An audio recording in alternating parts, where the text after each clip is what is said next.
So here's something that you've never heard me say before. We're going to take a look at the AROIDS today. Now, up until about 4 months ago, I'd never even heard of AROIDS. They're completely new to me, so I'm a newbie AROID grower.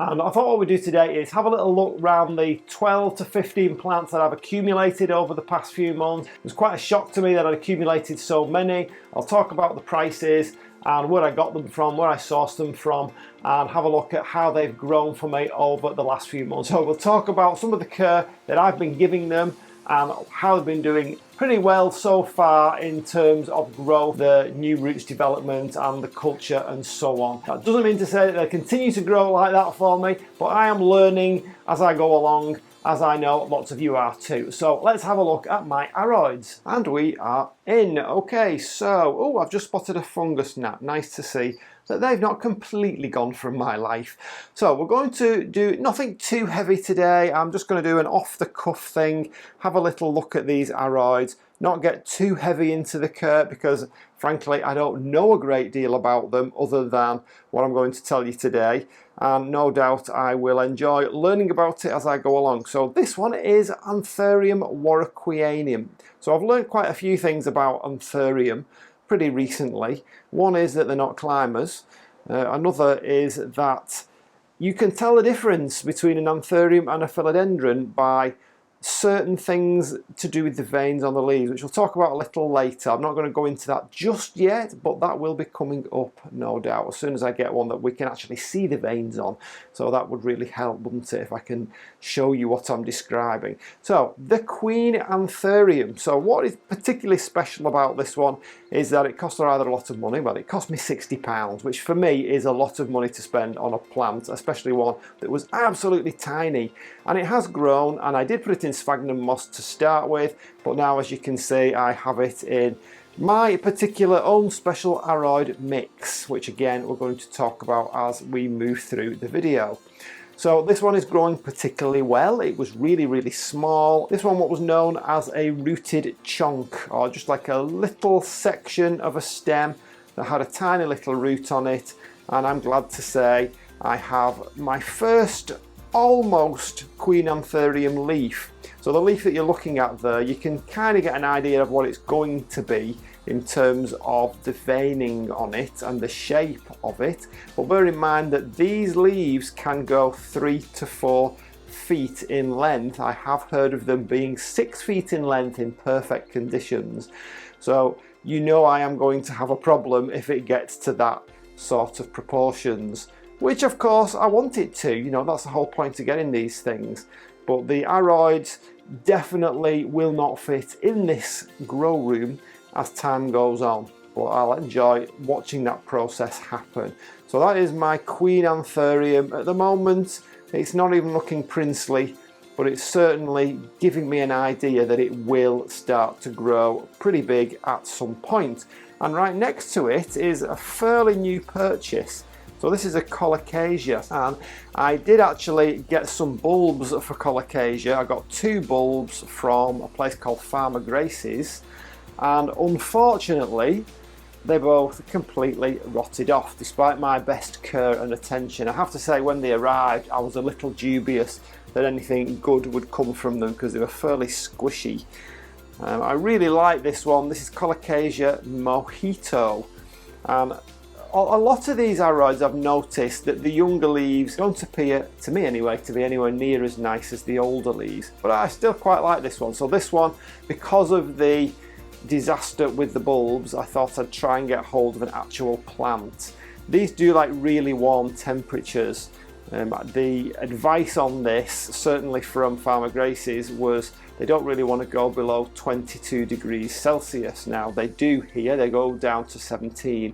I've had this a couple of weeks now, and it's got a new leaf out there, and there's another new leaf coming there, so that seems to be quite happy. I don't actually think I've watered it yet, and it still seems to be fairly moist. So that's Colocasia Mojito. I believe these can go really big, as can a lot of the AROIDS. And this very small plant of Colocasia Mojito actually cost me £25 off Etsy. So let's move on downwards. So that's probably the biggest leaf I have at the moment. on my various AROIDs. None of these AROIDs were in this hothouse up to beyond 4 months ago. All of them have been purchased in the last 4 months, or swapped or gifted to me. I'll just have to put this one down so I can show it you. So this is Anthurium crystallinum, not crystallinum. It looks like an inum. The writing's faded a little bit on that. So that is a fairly new leaf, and you can get an idea of how these things really start to grow very, very large. They have put on quite a lot of growth since they've all been sprayed for spider mite. It seems I did have a rather large spider mite problem. Talking about the difference between Anthuriums and Philodendrons, it's all to do with the veining. I mean, I believe there are more differences, but the veining is what gives it away. So the Anthurium, and I suppose the challenge is remembering which is which, but the Anthurium you can see has like a webbing of veins. I think the word is reticulate, if I've got that right. I'll have to put that up on the screen if I haven't got it wrong. Reticulate veins. And they also have like a, almost like a, I think it's a collective vein it's called, that goes along the edge, or a little bit from the edge of the leaf, whereas when you look at philodendrons, they don't have that collective vein. It goes, the veinings are parallel and they go right to the end of the leaf, which we'll have a look at when we get round to the philodendrons. So that's Anthurium crystallinum, and I'll just tag this in there. This one cost me £38. Again, a little rooted chunk, a tiny little rooted cutting, and again it's grown really well, especially since we got rid of the spider mites. But I'm going to have to keep spraying these things, aren't I? As no doubt I will have to do in the greenhouse. But I'm on top of that now, and believe me, making the last video wasn't just so that I could have an affiliate link. I will make pence off that if anybody actually uses the link. I just added that in at the end, why wouldn't I? So let's have a look at some of my other AROIDs. So moving on, so you love how plants have stories. All the plants have stories. Sometimes I get the stories muddled up. And this one is Philodendron verrucosum. So what's the difference, we said?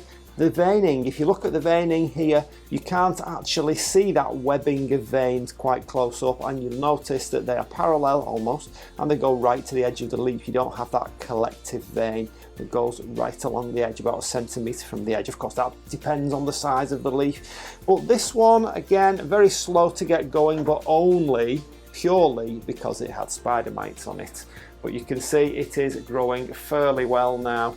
And no doubt because it's a philodendron, it will want to cling to something, and that was another difference between them both. The Anthuriums are self-supporting, whereas the philodendrons are all vines, I believe. I might be wrong, you know, don't forget I'm just picking this up as I'm going along, so I might have to do a little bit of correction as time goes on. So this verrucosum, I can see there's a few aerial roots coming there, so that is definitely going to be one that clings. So this Philodendron verrucosum was actually a gift. I did a swap with a lady called Fiona to try and get hold of a Monstera, which I'll show you in a little while, and she chucked this one in as just a little surprise free gift. And at that particular point, I not really got into AROIDs. The only AROID that I wanted at that particular time was the Monstera albo-variegata, but I can see this one is going to shape up to be a really, really nice plant, and it's growing very, very strongly, and I'm going to have to get some support for it soon.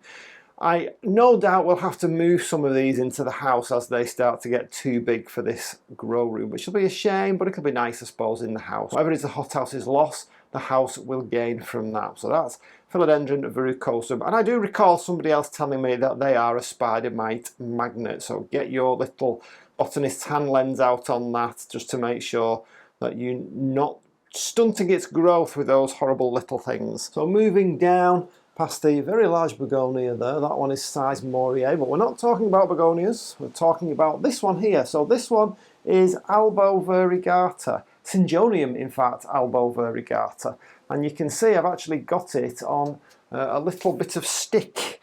And we'll talk about the mix that I've got them all in at the moment. Now they're all in slightly different mix because I'm not measuring them out, you know, with precision. Basically it's something that's got to be fairly porous, fairly open.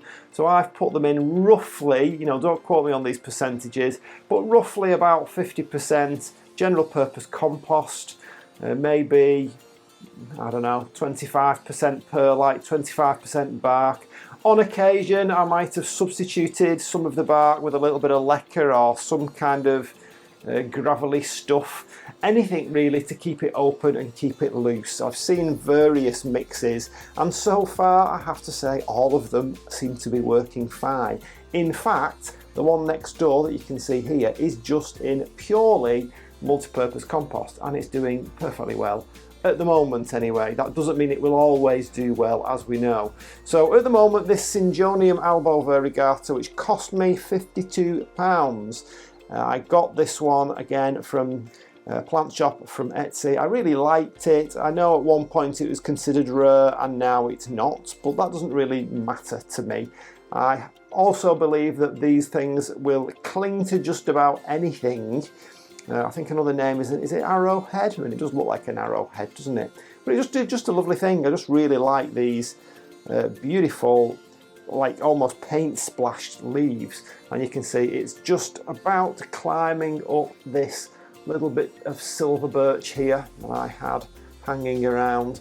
So I'm going to attempt to grow it up there and see how that does. So that was one of the larger plants that came. And next door to it we have Philodendron Florida Ghost. So this one is fairly recently potted up. So this one was from Smar. Now her channel deals with semi-hydroponics and she has a lot more arrows than I do, I believe. Now that leaf that you can see is the leaf that it came with.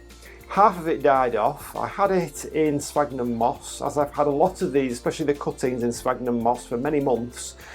And this took an absolute eternity. In fact, it's taken a full 4 months to actually form any roots, but it's happened. And as you can see now, we have a new leaf beginning to develop there. I'm not really sure about Philodendron Florida Ghost at the moment. I'm not certain that it's the kind of plant that I want. I've seen some larger specimens. I mean, they look okay. Maybe, you know, when I see it in person, when it actually begins to grow for me, it might be something that I like a little bit more. And next door to it, one of the Monsteras that I actually began my collection with. So this was Monstera albo-variegata. Again, this was from Smart, and we have 3 brand new leaves on that. This is just in multi-purpose compost because that's all I knew at the time. I just simply stuck it in multi-purpose compost with perlite, and so far so good. That was the original leaf that it came with. I believe eventually it will begin to get those holes, those fenestrations in there. I believe that's what that's called.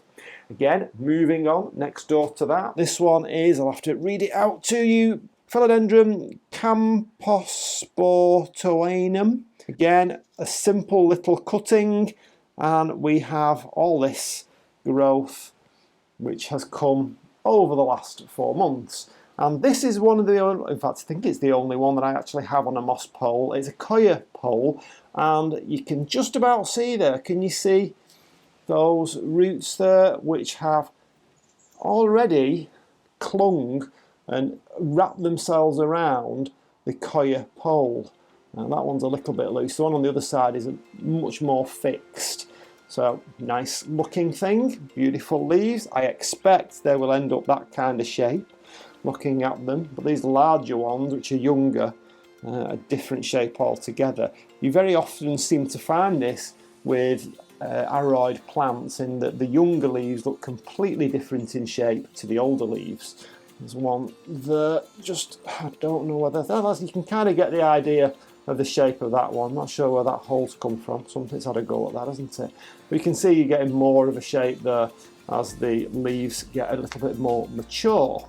So that is another philodendron. Let's move on. So as we look up here at another one from Fiona, this was Monstera albo-variegata with a brand new leaf in the middle, and that brand new leaf only came once I'd sprayed it for spider mite. I've only fairly recently potted it up, and again I've used the same kind of AROID mix, probably slightly different proportions, but I don't really measure these things out. I just put it in there and see what happens, and I adjust as time goes on. So in terms of like a general AROID care, it seems that whatever I have here in the hothouse, it's pretty much what they like. It's not something that I really spent a lot of time looking up. I know they're used as houseplants, so it pretty much made sense that they would grow fairly well in these conditions. You know, my minimum temperatures are 17 degrees Celsius.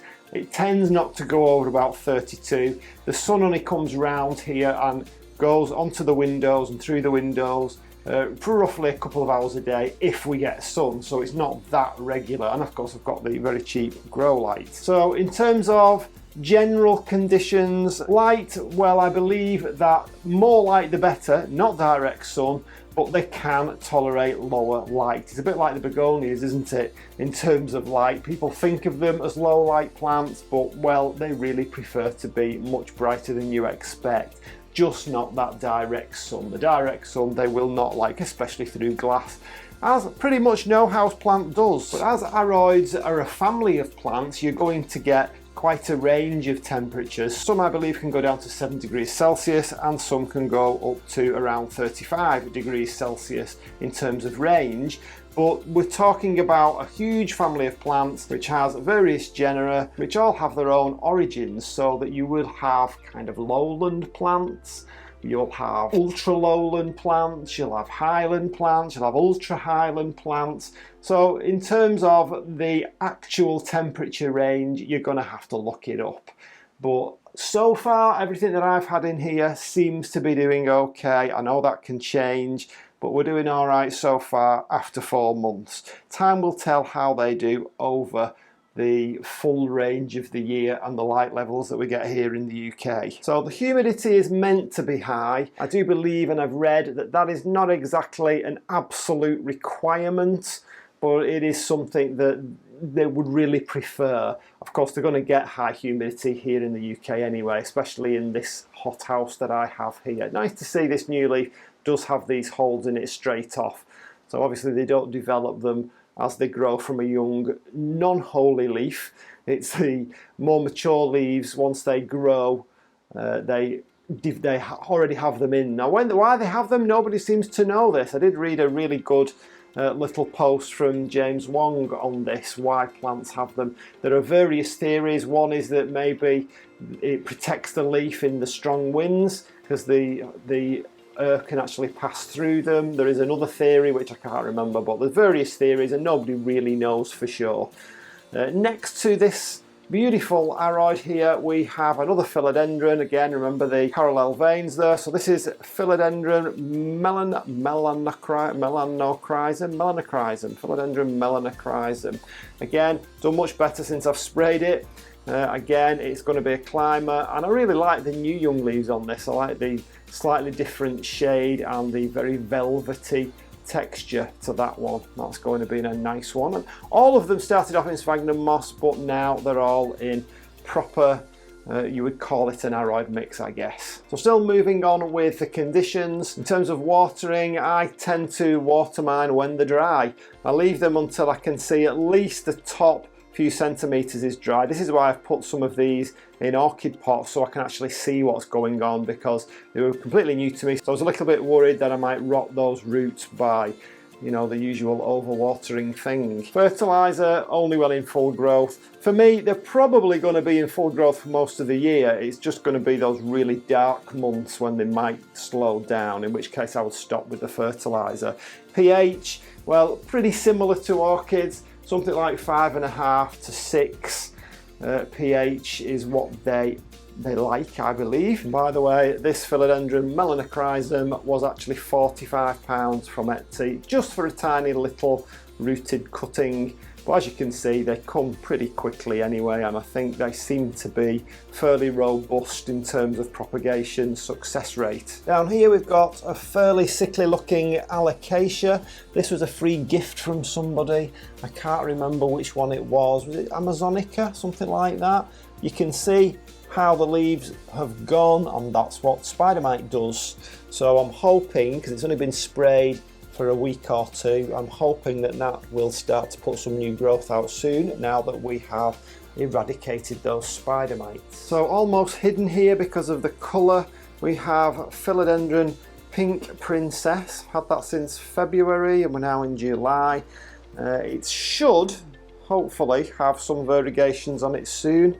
You can see a little hint of it, maybe just 1 or 2 little marks on it.